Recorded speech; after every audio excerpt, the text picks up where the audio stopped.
Olá, querido irmão e irmã, Deus abençoe a sua vida, paz do Senhor. Você já parou para pensar que a igreja não começou em um culto, não começou em um templo e também não começou com homens? A igreja, ela nasceu antes mesmo do tempo existir. O Pai planejou, o Filho executou e o Espírito Santo aplicou o plano da redenção, e desta obra surgiu a igreja. Isso significa que a igreja não é um projeto humano, mas é uma realidade divina, viva e eterna. E hoje nós vamos estudar como a Trindade não apenas criou a igreja, mas ela sustenta, ela envia e guia todos os dias na caminhada. Bem-vindo. No programa de hoje nós vamos estudar o tema a Trindade Santa e a Igreja de Cristo, encerrando essa série de estudos que nós estamos trazendo aqui sobre a doutrina da Santíssima Trindade, doutrina esta bíblica que nós estudamos, chegando hoje ao programa 13º, 13 programas estudando sobre esse tema. Hoje encerraremos e veremos sobre a Trindade Santa e a Igreja de Cristo. Para estudarmos o tema de hoje, temos o texto base em duas porções da Palavra de Deus. Primeira porção, segunda carta de Paulo aos Coríntios, capítulo 13, versículos 11 a 13, e primeira carta de Pedro, capítulo 1, versículo 2 e 3. O texto áureo da lição de hoje está no Evangelho segundo Mateus, capítulo 28, versículo 19, que diz: Portanto, ide, ensinai todas as nações, batizando-as em nome do Pai, e do Filho e do Espírito Santo. Para comentar o tema de hoje conosco, mais uma vez, professor e presbítero Jair Cardoso. Bem-vindo, irmão Jair, paz do Senhor. Paz do Senhor, nossos irmãos, sejam todos bem-vindos para nós nessa aula conclusiva desse trimestre. Muito bem, vamos estudar então a Trindade Santa e a Igreja.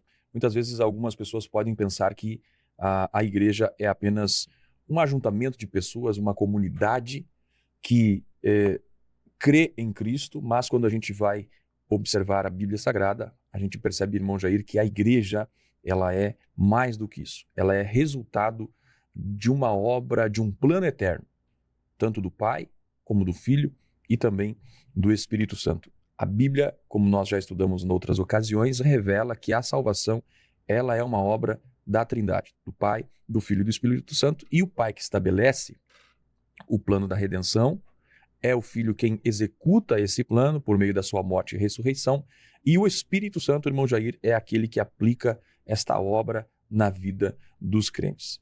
Então, quando nós falamos sobre a igreja, nós não estamos aqui falando, irmão Jair, sobre instituição religiosa criada por homens, mas nós estamos falando então de algo que foi planejado pelo Pai, redimido pelo Filho e também santificado pelo Espírito Santo.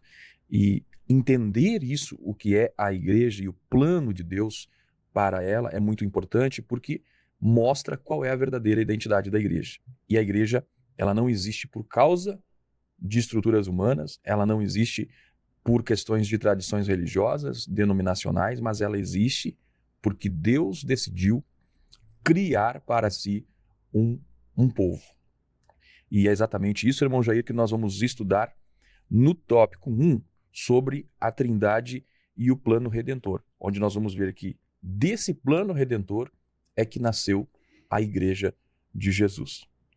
Nós vemos que nesse plano, Deus, ele elege, dentro da sua presciência, ele elege este povo que foi denominado aqui como igreja.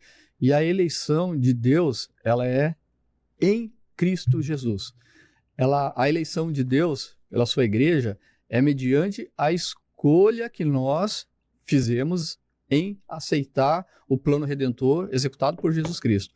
E aí, diferente de uma eleição que a gente vê aí no nosso dia a dia, como esse ano, nós vamos ter um ano de eleições presidenciais, enfim, aonde nós vamos escolher um candidato. Só que a eleição de Deus, a gente escolhe Jesus e o título que Deus nos coloca é de ser eleito dele, porque nós escolhemos Jesus. E a presciência é no sentido que Deus, ele não é jamais pego de surpresa. Ele escolhe, a presciência, ela é um aspecto desse atributo divino da onisciência, e dentro dessa onisciência, a presciência é que Deus conhece de antemão, Deus ele conhece por antecipação aquilo que nós vamos realizar. E dessa forma Deus não é pego de surpresa. A gente vê o exemplo lá no episódio da queda de Adão e Eva. Deus ele não foi pego de surpresa ali no momento em que eles não obedeceram. Pelo contrário, Deus elegeu aquele povo que vai ser santificado, que vai ser separado antes da criação do mundo. Então, essa presciência e a eleição e a presciência de Deus é que vai o agir de Deus nessa formação da igreja. E nós vemos ainda que, da mesma forma, seguindo, Deus ele age e dentro da Trindade, numa cooperação, num trabalho cooperativo entre as pessoas da Trindade, que são um único Deus subsistente, numa única essência, numa única substância, num único poder, o Pai, o Filho e o Espírito Santo, eles vão, então, num trabalho cooperativo, num trabalho de cada um faz a sua parte, eles vão prover, será provido essa redenção para o ser humano. E essa redenção, ela vem pelo sangue de Jesus. E a redenção é a semelhança do que era no mercado de escravos lá no Antigo Testamento, em que a pessoa comprava o escravo, pagava pelo escravo e dava para ele a libertação, a liberdade. Dessa mesma forma, Jesus ele redimiu um povo santo para ele. Então Jesus paga o preço para o próprio Pai, que a justiça de Deus exige esse pagamento pela redenção. Antes escravo do pecado, agora libertos em Cristo Jesus. Jesus, ele paga esse preço, o preço de sangue, e ele vai nos redimir. Então, vai nos comprar para ele e com um preço alto, um preço de sangue, um preço de morte e morte de cruz. Então, assim como no Antigo Testamento, o sacerdote, ele pegava o sangue do sacrifício, sangue de animais, levava até a presença da arca da aliança e aspergia o sangue desse sacrifício sobre o propiciatório. Agora, no Novo Testamento, Jesus Cristo, ele faz isso não somente como sacerdote, mas também como cordeiro sacrificial, aonde ele vai aspergir o seu sangue e vai fazer de uma maneira substitutiva por todos nós, os pecadores, de uma maneira eficaz, porque corresponde a toda a justiça de Deus e de uma maneira única. Não é preciso mais repetir esses sacrifícios que eram executados lá no Antigo Testamento. E nós vemos que, como é que Jesus faz isso? Porque ele amou a sua igreja.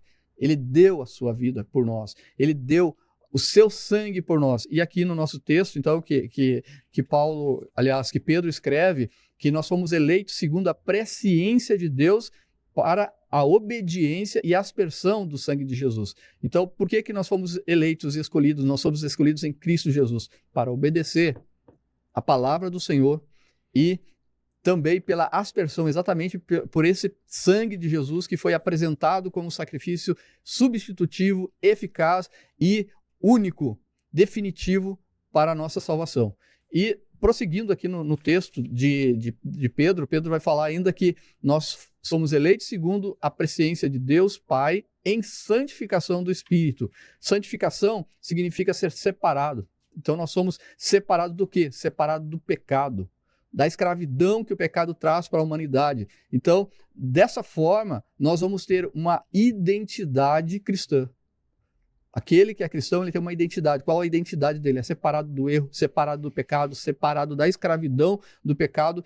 E todo esse conjunto desse versículo de Pedro, ele vai nos mostrar aqui, revelar essa cooperação trinitária do Pai, do Filho e do Espírito Santo nessa obra, que o irmão Alex já falou. O Pai é aquele que planeja e aquele que elege para a salvação. O Filho é aquele que cumpre o plano de salvação, que paga o preço, que redime, e o Espírito Santo é aquele que santifica, que separa para fazer a vontade de Deus, para perseverar no caminho de Deus, no caminho da santificação, ou seja, essa separação do pecado, essa consagração para o serviço de Jesus.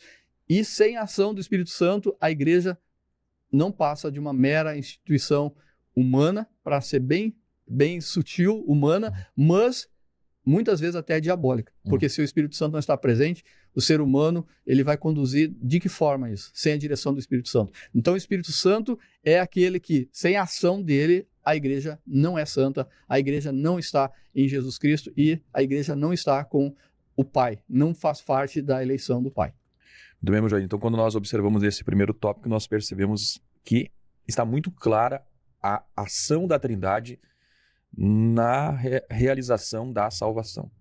O Pai elege, o Filho redime e o Espírito Santo é quem santifica. Então, a igreja nasceu não de um culto, não de uma data específica, mas antes de tudo isso, ela nasceu dessa obra trinitária de Deus já na eternidade. Porque a igreja, então, ela é o povo que foi escolhido pelo Pai, que foi comprado pelo sangue de Jesus Cristo, conforme o irmão Jair mencionou aqui a fala do apóstolo Pedro e a relação com o sacrifício que acontecia no Antigo Testamento, e essa transformação também que o Espírito Santo realiza constantemente na vida da igreja. Mas essa relação da Trindade não termina na origem da salvação. Nós vemos que ela se manifesta na vida espiritual da igreja, no seu desenvolvimento e no seu crescimento. E é exatamente isso que nós vamos ver, irmão Jair, no tópico 2, sobre a comunhão da igreja com a Trindade. Mas queremos lembrar o nosso irmão e irmã que está nos acompanhando, se ainda não se inscreveu no canal, se ainda não curtiu, você possa fazer isso. Comente, compartilha, curte, se inscreva no canal. É muito importante a sua participação para que nós possamos chegar ao maior número de pessoas. Deixe seu comentário, curta e se inscreva, e assim nós vamos compartilhando a palavra do Senhor. Bom, irmão Jair, no tópico 2, então, a igreja e a comunhão com a Trindade, 3 pontos: comunhão com o Pai, comunhão com o Filho e comunhão com o Espírito Santo. E aqui nós vemos que depois que a gente entende sobre o tópico primeiro, como a Trindade ela atua na salvação, no plano da redenção, nesse tópico nós precisamos ver esse aspecto importante que é a comunhão da igreja com a Trindade. Que a salvação ela não é um ato jurídico de Deus, no qual o pecador, não apenas um ato jurídico de Deus, onde o pecador é perdoado dos seus pecados, mas também a salvação estabelece um relacionamento entre o Deus vivo e o seu povo. E essa comunhão começa com o Pai, conforme o nosso texto aqui, o nosso pastor Douglas Batista apresenta esse ponto onde ele fala da comunhão do Pai, onde que o amor demonstrado por Deus tornou possível o nosso relacionamento com esse. E aí nós vemos então que a base dessa comunhão é o amor divino revelado na pessoa de Jesus Cristo. E o texto clássico bíblico que demonstra e que revela isso é João 3,16, onde lemos que Deus amou o mundo de tal maneira. E aí a gente percebe que o ponto de partida para essa comunhão de Deus com o ser humano e consequentemente com a sua igreja não está no próprio homem, não é o homem que se movimenta em direção a Deus, mas é o próprio Deus. Então é dali que nasce o ponto de partida de comunhão, onde nós vemos a iniciativa de Deus de realizar essa restauração, essa reconciliação, ela é do próprio Deus. E o apóstolo João afirma também na sua primeira carta que o amor não consiste em que nós tenhamos amado a Deus antes, mas pelo fato de que ele nos amou primeiro. Então, a comunhão, irmão Jair, ela nasce primeiramente desse movimento gracioso de Deus, misericordioso em direção a nós. Esse movimento gracioso, pela graça de Deus, o amor de Deus é que constrange ele a prover a salvação para o ser humano, para a humanidade. E a reação da humanidade, ela vai ser o quê? Permanecer em Deus. E como é que vai permanecer? Como é que é conservar essa salvação? Como diz Judas no capítulo 1, versículo 21, vai dizer, conservai a vós mesmo no amor de Deus. Como é que a gente vai permanecer nesse amor que constrange o próprio Deus a prover a salvação? É a gente obedecendo a palavra do Senhor, obedecendo os mandamentos, obedecendo a vontade do Pai. E uma coisa, irmão Jair, que essa expressão do apóstolo Judas, conservar ali, significa manter-se, guardar, preservar e permanecer firme. Então, a gente vê aqui que o amor de Deus e a comunhão com o Pai é algo que nós devemos viver e que deve ser cultivado constantemente na vida do crente. Perfeito. E uma coisa que é importante também a gente esclarecer, trazer à luz, é que quando a palavra de Deus ela trata daquele Judas, aquele traidor, ela sempre vai colocar Judas Iscariotes, o traidor. Uhum. E aqui o Judas, que é citado no texto, ele é o Judas que vai escrever uma pequena epístola, uma pequena carta que está presente no Novo Testamento, que é o Judas, que é o irmão do Senhor Jesus Cristo, assim como o Tiago também é o irmão do Senhor Jesus Cristo. E então a comunhão com o Pai, ela vem desse amor. E nós, como resposta a esse amor, vai ser nós seguir a vontade do Pai e nós atender, obedecer os seus mandamentos. O chamado da Escritura Sagrada sempre é esse, para que nós permaneçamos nesse amor. E isso acontece quando alguém vive uma vida de comunhão com Deus, fazendo como? Guardando seus mandamentos, né? E andando em fidelidade com Deus. Dessa forma, nós podemos viver, então, essa comunhão e viver esse amor de Deus. Então, e além disso, irmão Jair, vale destacar que essa relação, essa comunhão com o Pai traz uma segurança espiritual na nossa vida. O apóstolo Paulo afirma na carta aos Romanos que nada pode nos separar do amor de Deus que está em Cristo Jesus. Ou seja, esse amor de Deus, que é onde nós vivemos a comunhão com Deus, nos sustenta e nos garante a nossa perseverança. É a forma como nós podemos viver como igreja sustentados pelo amor do Pai. Mas a comunhão da igreja, irmão Jair, não acontece apenas no relacionamento com o Pai. Nós também acontece por meio da pessoa e da obra do Filho, que nós podemos comentar sobre isso. Nós vemos, eu gosto muito do termo que o apóstolo Paulo usa, que agora nós estamos em Cristo. Aquele que está em Cristo, nova criatura é. As coisas velhas passaram, eis que tudo se fez novo. Então, nessa comunhão com Jesus, nós estamos em Cristo. E isso vai nos fazer, foi através de Jesus Cristo que nós temos acesso ao Pai. O próprio Senhor Jesus Cristo, ele diz que Ele é o caminho, Ele é a verdade e Ele é a vida. Então, nessa comunhão com Jesus, nós vamos ter claridade ter acesso a Deus, porque Jesus Cristo é o caminho, Ele é a verdade e Ele é a vida. E nessa comunhão com Jesus, o que nos traz é uma palavra muito bonita, a esperança. A esperança do quê? Da vida eterna.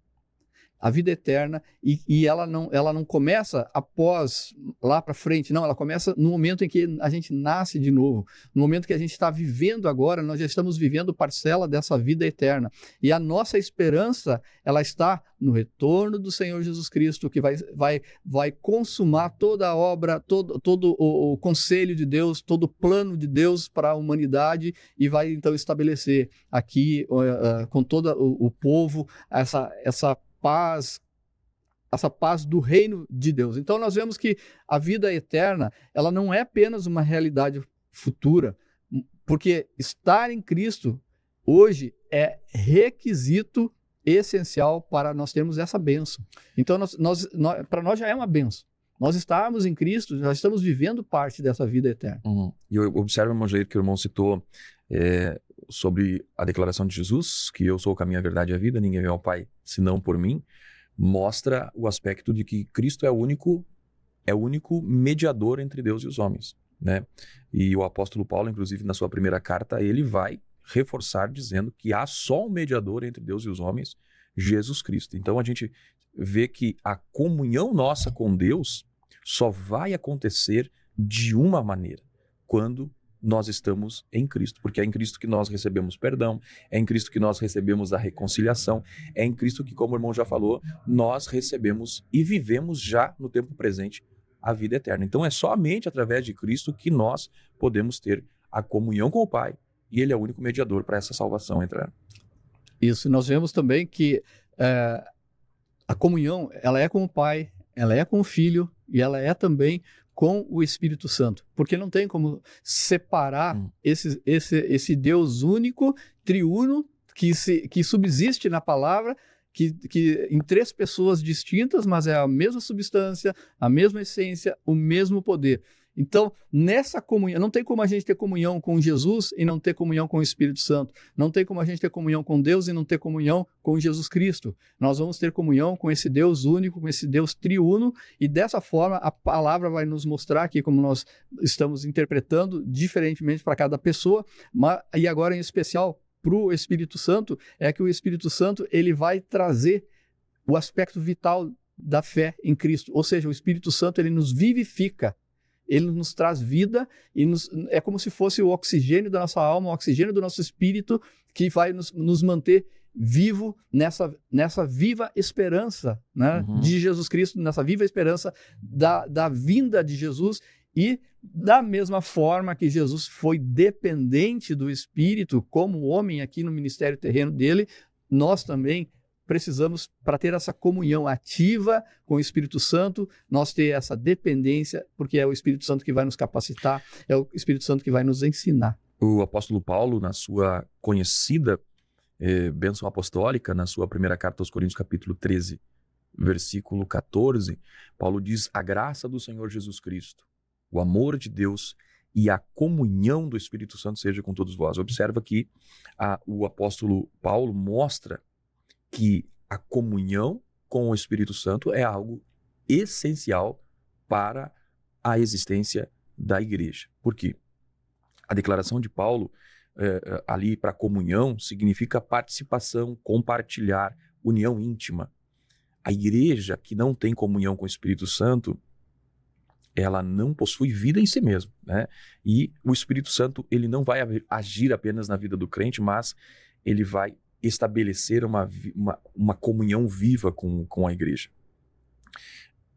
Essa é a necessidade que a igreja tem de viver uma vida de comunhão com o Espírito Santo, para que possa ela possuir e receber daquilo que o Espírito Santo pode trazer para a igreja, que nós já vimos em programas passados, que é a regeneração, a vida eterna, a mortificação da carne, a capacitação para a obra do que o Senhor nos concedeu.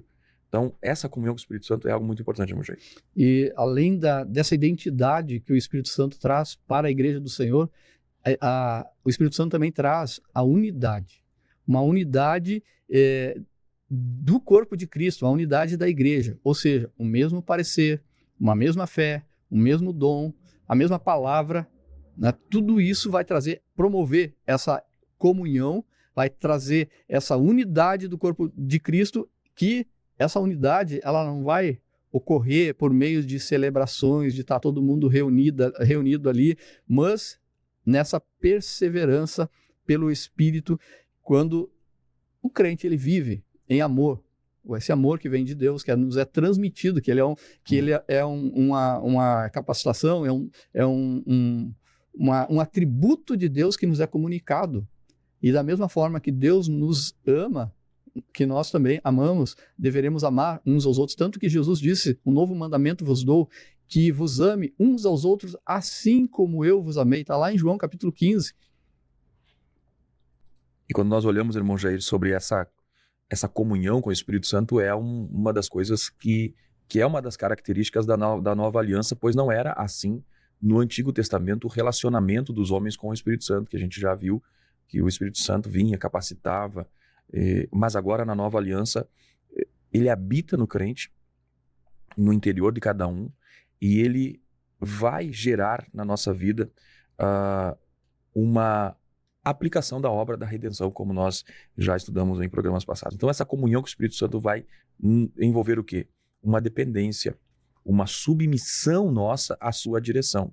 Porque quem está em comunhão com o Espírito Santo vai ser guiado pelo Espírito e vai viver a vontade de Deus. Mas a comunhão do Espírito Santo também se manifesta de outras maneiras na vida do crente, que é através de que ele nos ensina. Jesus falou que quando o Espírito Santo viesse, ele ensinaria, né? Jesus afirmou que quando ele viesse, guiaria os discípulos e a igreja em toda a verdade.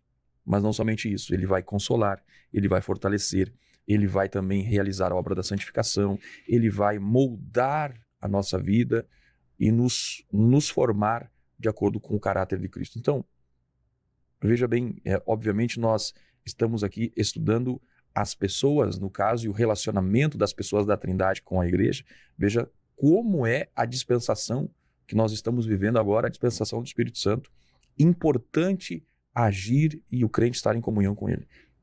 Nós vemos que aqui nesse tópico em especial que a gente está analisando agora, que é a igreja e a comunhão com a Trindade, como o apóstolo Paulo ele sintetiza isso, escrevendo aos Coríntios no capítulo 13, na segunda epístola de Paulo aos Coríntios, capítulo 13, versículo 13, né? Que 13. É a bênção apostólica. A graça do Senhor Jesus Cristo, o amor de Deus e a comunhão do Espírito Santo sejam com todos vós. Essa é a bênção apostólica do Novo Testamento. E então aqui sintetiza toda essa, como é que a igreja ela é sustentada nessa comunhão com o Pai, com o Filho, com o Espírito Santo. Então ela é sustentada no amor do Pai, na graça do Senhor Jesus Cristo e nessa comunhão, na comunhão do Espírito Santo. E essa comunhão então sustenta a vida espiritual da igreja, molda a identidade da igreja no mundo, como o irmão já falou sobre a identidade da igreja, mas essa comunhão, ela também tem um propósito missionário, porque o Deus triuno não apenas salvou a igreja, mas ele também enviou a igreja. E é isso que nós vamos estudar no próximo tópico, porém, queremos lembrar você que está nos acompanhando, você que chegou até aqui, fique conosco até o final, ainda teremos uma parte importante que estudaremos sobre a igreja enviada pela Trindade, porém queremos lembrar de que se você ainda não se inscreveu no canal, se inscreva, se ainda não curtiu, curta, se ainda não compartilhou, compartilhe, vamos juntos propagar a palavra do Senhor. Bom, Jair, então no tópico 3, a igreja é enviada pela Trindade, depois que nós observamos então no primeiro tópico a origem da igreja, que ela é no plano redentor da Trindade, e no segundo tópico, onde nós vimos que a comunhão da igreja com o Deus triuno, nós agora vamos então ver sobre um terceiro aspecto dessa relação, né, desse relacionamento entre a igreja e a Trindade, onde nós vamos ver sobre a missão da igreja no mundo. A gente vai ver aqui que a igreja não apenas foi salva para desfrutar da comunhão com Deus, mas que ela também foi enviada para participar daquilo que Deus está fazendo na história da humanidade, irmão Jair. Nós vemos aqui que a igreja, ela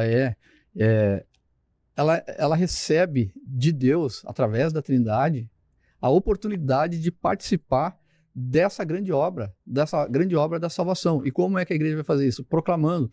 Nós vemos no livro de Atos que nos evangelhos, aliás, no livro de Atos e lá no livro de Apocalipse, que os anjos eles teriam desejo de anunciar o evangelho, mas isso foi colocado para os homens. Por quê? É uma bênção para o ser humano.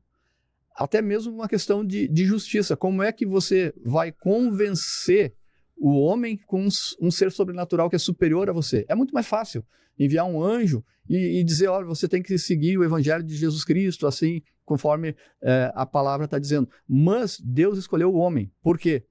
Porque nós, na nossa semelhança, nós somos inferiores aos anjos. O próprio Senhor Jesus Cristo, ele é inferior, foi feito inferior aos anjos por um período de tempo, até que ele passasse pela morte. Essa é a diferença, né, entre o anjo e o homem. O anjo, ele não morre, o homem ainda tem esse último inimigo ainda a ser vencido. E então é uma grande bênção o homem poder participar dessa obra da salvação, e a Trindade, ela vai agir de uma forma cooperativa no envio da igreja. O Pai, o Filho e o Espírito Santo vão trabalhar juntos para enviar a igreja. E nós vemos que Deus, ele é um missionário por excelência, porque ele envia o Filho para cumprir a missão na Terra, né? E nós vemos que o Pai e o Filho, eles enviam o Espírito Santo. E Jesus, então, ele cumpre o seu ministério terreno e ele vai enviar quem? Exatamente a sua igreja. Interessante, irmão Jair, que ainda no Antigo Testamento, Deus já demonstrava esse propósito, deixando muito claro quando ele chama Israel para que ele fosse luz entre as nações, né? Então nós já vemos o próprio profeta Isaías, ele vai apresentar esse chamado, essa vocação, quando declara lá que o servo do Senhor seria a luz para os gentios, o servo do Senhor vindo da descendência do povo de de Israel. Então isso significa que desde o início Deus tinha um propósito que era um propósito universal de redenção, de redimir o ser humano. E aí no Novo Testamento ele envia, como o irmão falou, o Pai envia o Filho, nasce a igreja, vem o Espírito Santo, nasce a igreja, e aí nós percebemos que no Novo Testamento, então, a igreja, esse chamado e esse movimento de Deus dar a missão, vem agora sobre a igreja. Vem de uma forma vigorosa, né? Porque, como a gente vê, não citou o Novo Testamento, e nós vemos no livro de Atos, em que, a partir do derramamento do Espírito Santo, ocorre essa efusão da proclamação do Evangelho, tanto que no primeiro sermão são quase 3.000 almas que são agregadas ali à igreja. E a partir dessa capacitação do Espírito Santo que a igreja se torna, então, esse instrumento de Deus para anunciar essa reconciliação que Deus estava oferecendo através de Jesus.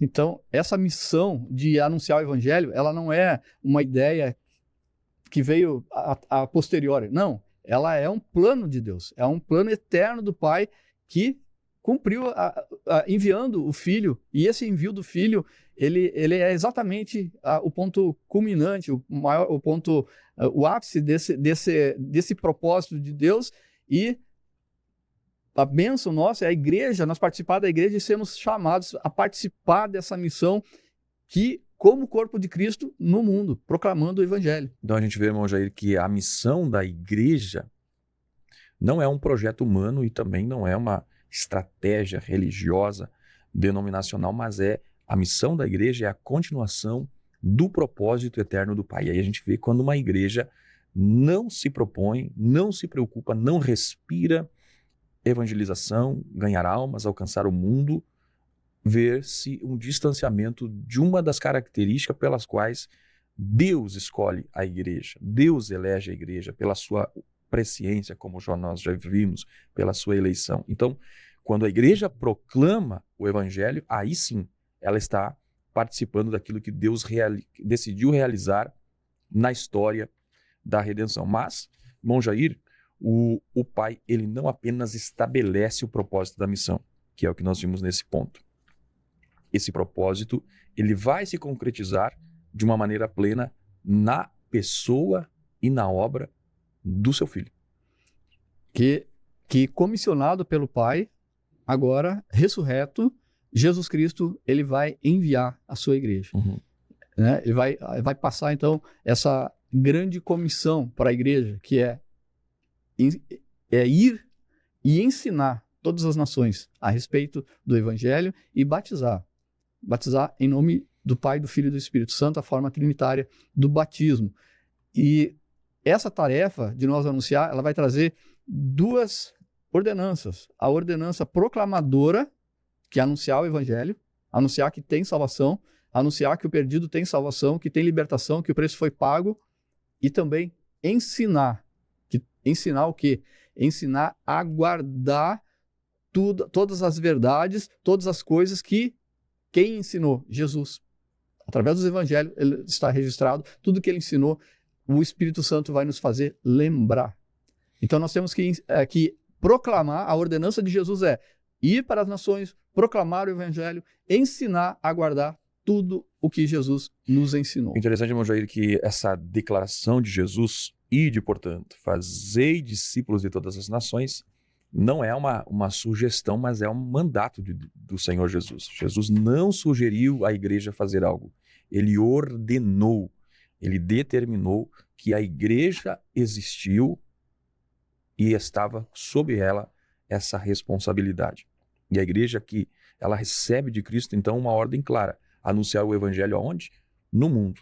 Mas, quando Jesus falou ali, ele falou de duas coisas que são importantes nesse processo da igreja cumprir a sua missão. Que o primeiro é a evangelização, onde a igreja vai proclamar o evangelho, não somente localmente, mas indo a todo mundo, conforme a instrução de Jesus Cristo. E o segundo, esse processo do discipulado e de fazer discípulos, que não é apenas a conversão de pessoas, mas fazer discípulo ensinando a guardar tudo o que o Senhor ordenou. E aí a gente vê que a missão da igreja envolve tanto a proclamação como a formação espiritual de cada salvo. E às vezes, muitas vezes, existe a preocupação das igrejas em alcançar, em proclamar, mas esquece-se da formação. Muitas vezes, a formação fraca gera crentes fracos que, diante de adversidades, não conseguem resistir. Aí a gente vê a igreja do primeiro século, o que ela suportou, irmão Jair? Perseguição, espada, tantas coisas que os discípulos do primeiro século enfrentaram. E por que eles não negavam o nome de Jesus? Porque eles, de fato, tinham sido discipulados. Que servir a Jesus era, se necessário fosse, inclusive, entregar a sua vida por amor de Cristo. E foi uma característica, inclusive, dos apóstolos, que, exceto João, todos os demais sofreram martírio por causa do amor de Jesus, porque eles tinham, de fato, sido instruídos a todo aquilo que o Senhor tinha ordenado. A cumprir, né? A missão que foi determinada para cada apóstolo. E nós vemos Paulo ratificando exatamente a grande comissão quando ele escreve para Timóteo. Ele diz: olha, a vontade do Pai é que todo homem seja salvo. Então aí vem a questão da proclamação. Proclamar o evangelho para que a vontade de Deus seja estabelecida, que é que todo homem seja salvo. E também Paulo continua escrevendo dizendo assim: e venham ao conhecimento da verdade, né? Cheguem ao pleno conhecimento da verdade, que é o que Jesus disse: ensinai, discipula, né? Ensina. Porque dessa forma, com essa característica, e aí vai suportar todas as aflições, como um bom soldado de Cristo, que Paulo também usa essa linguagem, e os apóstolos fizeram isso, eles resistiram. E o próprio apóstolo Paulo, ele presenciou antes da sua conversão, ele entrava nas casas e ele via as pessoas ali, ele mandava as pessoas a negarem a Jesus Cristo, e as pessoas condenadas ali à morte, morrendo e não negando o nome de Jesus Cristo. Então isso é uma capacitação que o Espírito Santo traz para que a igreja proclame esse evangelho em cooperação com o Pai, que o propósito está no Pai, a vontade do Pai é que todos se salvem. O Filho, ele vai trazer a consumação dessa salvação, ele cumprindo ali na cruz, e o Espírito Santo, como a gente tem repetido várias vezes aqui, ele vai aplicar essa salvação. Interessante, irmão Jair, que nessa comissão, nesse comissionamento de Jesus aos seus discípulos e à igreja, a igreja não precisava iniciar uma nova missão, mas era simplesmente continuar a missão que Jesus já estava cumprindo, né?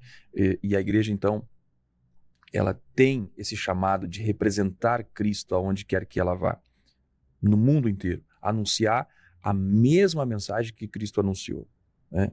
Nós não temos que inovar, a mensagem ela precisa ser a mesma que Jesus trouxe. E a mensagem de Cristo era o arrependimento, a mudança, o abandono das velhas práticas, abandono muitas vezes da religiosidade. Jesus teve no seu relacionamento, no seu ministério com os religiosos da época, e Jesus teve conflitos com eles porque aqueles homens ignoravam a verdadeira piedade em detrimento de viver uma religiosidade, né? Aí a religiosidade vem através de rituais, de formas exteriores de mostrar a fé, né? Então a igreja, ela dá testemunho, então, no mundo sobre a verdade do evangelho. Mas, uma coisa, irmão Jair, que para cumprir essa missão, para que essa missão seja cumprida, há algo que é muito indispensável, fundamental para a igreja, que é a capacitação do Espírito Santo, que é o que nós vemos no ponto 3, onde vemos que o Espírito capacita e envia. E aí a missão da igreja não pode ser cumprida apenas com recursos humanos, mas precisa, e Jesus deixou claro isso aos seus discípulos antes de enviá-los eles ao mundo, que eles ficassem em Jerusalém até que fossem revestidos. Então, aqui vemos algo indispensável para a igreja, que é a capacitação do Espírito Santo. E aí vemos mais uma pessoa da Trindade agindo na missão da igreja, que é a capacitação e o envio do Espírito Santo. E o Espírito Santo é tão atuante nessa obra da proclamação do Evangelho, que é ele que separa e é ele que envia. Nós vemos lá em Atos, no capítulo 13, ele separa ali Barnabé e Saulo. Primeiro Barnabé, porque Saulo ainda não estava, ele estava sendo trabalhado por Deus para depois Deus trabalhar por ele. Então, primeiro Barnabé e Saulo são separados e enviados para cumprir uma missão específica. E da mesma forma, nós temos uma capacitação geral pelo Espírito Santo de anunciar, de proclamar o evangelho. Não precisa ser no campo missionário, em missões transculturais em outras nações, mas para o nosso vizinho, para o nosso colega de aula, nosso colega de trabalho, pelo nosso testemunho, nós estamos proclamando o evangelho. Dessa forma, às vezes, sem palavras, né? Tem até um jargão, né, que diz assim, que o que tu fazes fala tão alto que eu não escuto o que tu diz. Então, o nosso testemunho é tão importante nessa proclamação do evangelho, aquilo que nós somos, essa identidade que o Espírito Santo nos traz, que é uma identidade de separação do pecado, do erro, da injustiça, e trazer para as virtudes que estão em Cristo Jesus. E interessante, irmão Alex, uma coisa que tu falou ali, que Jesus, no ministério terreno, ele ensinou, ele mostrou.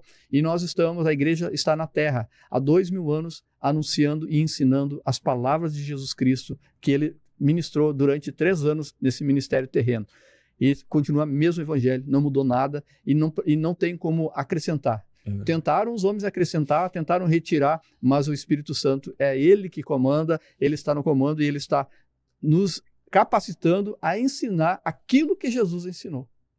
E interessante que uma das coisas que Jesus ensinou foi aquele ficar em Jerusalém até que recebessem do alto o Espírito Santo, então eles seriam testemunhas até os confins da terra. E interessante a sequência do ensino de Jesus é que primeiro vem o poder do Espírito Santo sobre eles, depois vai vir o testemunho. E muitas vezes as pessoas, às vezes a igreja quer primeiramente fazer sem se preparar, sem estar revestida. E a missão da igreja, ela depende do Espírito Santo, porque a estratégia, a eloquência, a inteligência, ela vai alcançar o seu limite e não tem o poder transformador, não tem aquele poder, não tem a demonstração de poder, como o próprio apóstolo Paulo falou, que a minha pregação não consistiu em palavras, mas em demonstração de poder. Não que as palavras, não que o preparo não seja fundamental, mas o revestimento do Espírito Santo para tornar eficaz essa missão da igreja é fundamental. Então, estamos vivendo, irmão Jair, na dispensação do Espírito Santo. É o Espírito Santo atuando na igreja hoje de forma muito clara, capacitando e enviando. Então, não é possível, não pode a igreja nesse tempo ignorar esse Espírito Santo, entender a atuação dele e se entregar à atuação dele para que possa cumprir a missão. Senão, nós veremos uma falha onde nós, na nossa missão, onde não veremos a questão sobrenatural do Espírito Santo agindo e ficaremos só confiando em métodos, em estratégias, em direções que, na verdade, são meramente horizontais e a vertical não existe. E o Espírito Santo, a forma dele capacitar é distribuir dons espirituais à igreja. Exatamente. E à medida que o Espírito Santo envia nós para fazer essa ação proclamadora e também educadora, ensinando, ele não vai nos deixar a esmo, ele vai nos acompanhar, vai nos orientar e vai nos dirigir nessa tarefa, nessa missão tão grande, tão maravilhosa, tão abençoadora que Jesus nos dispensou como igreja. Então, irmão Jair, o Espírito Santo é quem capacita a igreja para cumprir a sua vocação. Como nós já falamos, o Espírito Santo, nós estudamos no programa passado que o Espírito Santo ele vem a colocar Cristo no centro. Consequentemente, o Espírito Santo, quando uma igreja está na dependência do Espírito Santo, guiada pelo Espírito Santo, ela não é uma igreja que ignora o alcance das almas, que ignora a vocação de proclamar a redenção. E aí, como o irmão falou, o Espírito Santo também concede dons para a edificação da igreja, para que ela se fortaleça e a cada dia esteja mais edificada, solidificada e torne-se cada vez mais de acordo com o caráter de Cristo. Mas ele também vai conceder a ousadia para a igreja. Como que uma igreja vai ousar em avançar barreiras, em transpor muralhas para alcançar o perdido?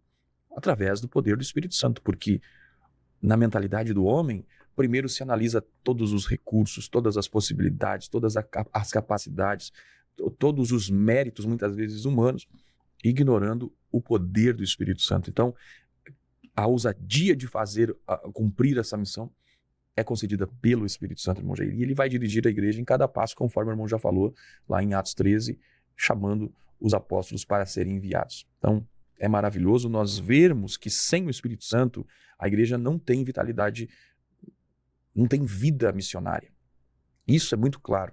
Uma igreja que não tem vida missionária, ela não é porque ela não está na dependência, na ação do Espírito Santo. Mas quando a igreja caminha na dependência do Espírito Santo, ela se torna nas mãos do Espírito Santo um instrumento poderoso para alcançar o perdido. Senhor. Em relação a essa missão da igreja, então, que a gente viu, ela é trinitária. O Pai é aquele que envia, o Filho, ele vai comissionar a igreja, vai dizer, ide pregar o evangelho, e o Espírito Santo, ele vai capacitar. Sintetizando aqui essa palavra que o pastor Douglas nos colocou, e eu aproveito já para deixar minhas despedidas e as minhas bênçãos, desejos de bênçãos sobre a tua vida. Meus queridos irmãos, então nós estudamos hoje, no programa de hoje, que a igreja, ela é algo que nasceu no coração de Deus, na eternidade. O Pai, Filho e Espírito Santo planejaram a igreja do Senhor. Ela é uma realidade viva e a comunhão da igreja com o Pai, com o Filho e com o Espírito Santo conduz ela para viver a sua missão. A igreja, ela existe por causa da Trindade, ela vive em comunhão com a Trindade e também ela cumpre a sua missão enviada pela Trindade. E essa nossa dependência desse Deus triuno é que a igreja permanece viva. A igreja não está viva por questões estratégicas, políticas, mas ela está viva por causa da dependência no Pai, no Filho e do Espírito Santo. Ela vai ser fiel, ela é frutífera, porque cada dia ela vive na dependência do Senhor, esperando a volta de Cristo que consumará a sua obra redentora que ele prometeu. Encerramos hoje, então, essa série de estudos baseado, então, no tema A Santíssima Trindade do primeiro trimestre da Escola Bíblica Dominical da classe de adultos do ano de 2026 e agradecemos você que nos acompanhou até aqui. Lembrando que no próximo programa nós estudaremos, então, o tema Homens dos quais o mundo não era digno. Vamos estudar sobre o legado de Abraão, Isaque e Jacó. Será um tema maravilhoso, onde nós estaremos estudando sobre esses três personagens, esses três patriarcas, e veremos as lições que podemos aprender com a vida deles para aplicar a vida da igreja, a nossa vida, nosso dia a dia, a dependência de Deus, a confiança em Deus, aprender com lições gloriosas. E você é o nosso convidado para estar conosco, nos acompanhando. Então, nos vemos na próxima semana. Deus abençoe sua vida, sua casa e sua família. Graça, paz e prosperidade de Deus sobre você. Nos vemos no próximo programa. Até lá, na paz do Senhor.